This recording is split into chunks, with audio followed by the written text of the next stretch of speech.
आज भी मैं उतना ही प्यार करता हूँ जितना कि कॉलेज के दिनों में किया करता था। इतना सुन शिखा ने कहा, वो हमारी नादानी थी। तुम मुझसे रिश्ता बनाने की तो दूर, मेरे आसपास भी नजर मत आना। दोस्तों ने राघव का गाजे बाजे के साथ स्वागत किया। शिखा जब राघव को देखी तो अपनी आंखों पर विश्वास नहीं हुआ। शर्म से उसकी निगाहें झुक गईं। राघव और शिखा साथ साथ एक ही क्लास में पढ़ाई करते थे। दोनों बचपन से अच्छे दोस्त थे और यह दोस्ती समय के साथ साथ प्यार में बदल गई। राघव एक गरीब किसान का बेटा था, शिखा एक अफसर की बेटी। दोनों का गांव एक दूसरे से पास था। पढ़ाई और प्यार 12वीं तक साथ साथ हुई थी। राघव पढ़ाई में बहुत होशियार था। शिखा अक्सर उससे नोट्स और तरह तरह की मदद लिया करती थी। पैसे के अभाव में उसने पढ़ाई छोड़कर गांव में मजदूरी करने लगा। वहीं शिखा मेडिकल की पढ़ाई करने चली गई थी। राघव अभी भी शिखा को बहुत प्यार करता था। एक दिन ऐसे ही रास्ते में राघव की शिखा से मुलाकात हो जाती है।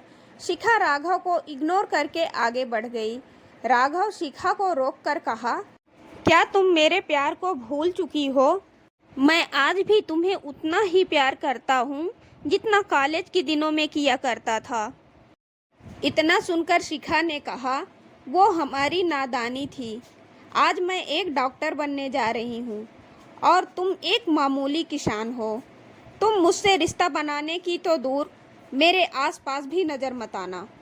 शिखा ने राघव को अपने नए बॉयफ्रेंड के बारे में बताया कि वह बहुत पैसे वाला है। यह सब सुनकर राघव दंग रह गया और वहीं धीरे धीरे अरमानों को आंसुओं के जरिए उतारने लगा। अब उसे रोने के सिवा कुछ समझ में नहीं आ रहा था। अब घर जाकर उसे भुलाने की कोशिश करने लगा, लेकिन इतनी आसानी से प्यार को भुलाना किसी के बस की बात नहीं। वह शिखा के ख्यालों में डूबा रहता था और अब वह उसे पाने के लिए बड़ा बनने का ठान लिया था। वह ऐसा करने के लिए इलाहाबाद चला गया। वह सुबह शाम स्टेशनों पर रिक्शा चलाकर कुछ पैसे कमाता, जिससे यूनिवर्सिटी में ग्रेजुएशन के लिए एडमिशन ले सके। इसी तरह राघव अपना ग्रेजुएशन कंप्लीट करके सिविल सर्विसेज की तैयारी करने लगा। 2 साल की कठिन मेहनत के बाद राघव का सिलेक्शन आईएएस अधिकारी के रूप में हो गया।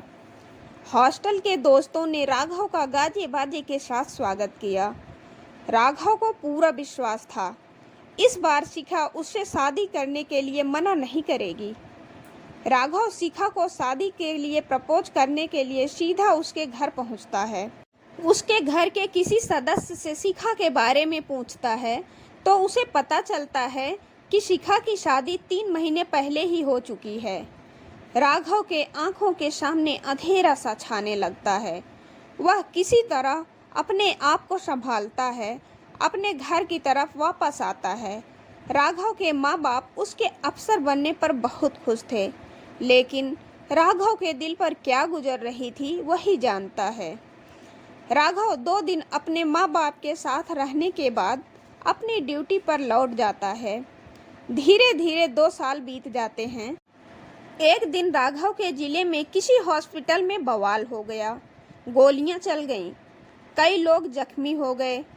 सिचुएशन पर काबू पाने के लिए पुलिस बल के साथ डीएम राघव भी घटनास्थल पर पहुंचे। स्थिति सामान्य हुई। राघव हॉस्पिटल के अंदर की स्थिति की जानकारी लेने के लिए गए। सामने के चैम्बर में डॉक्टर के बगल में बैठे असिस्टेंट डॉक्टर के ऊपर निगाह पड़ते ही राघव के होश उड़ गए।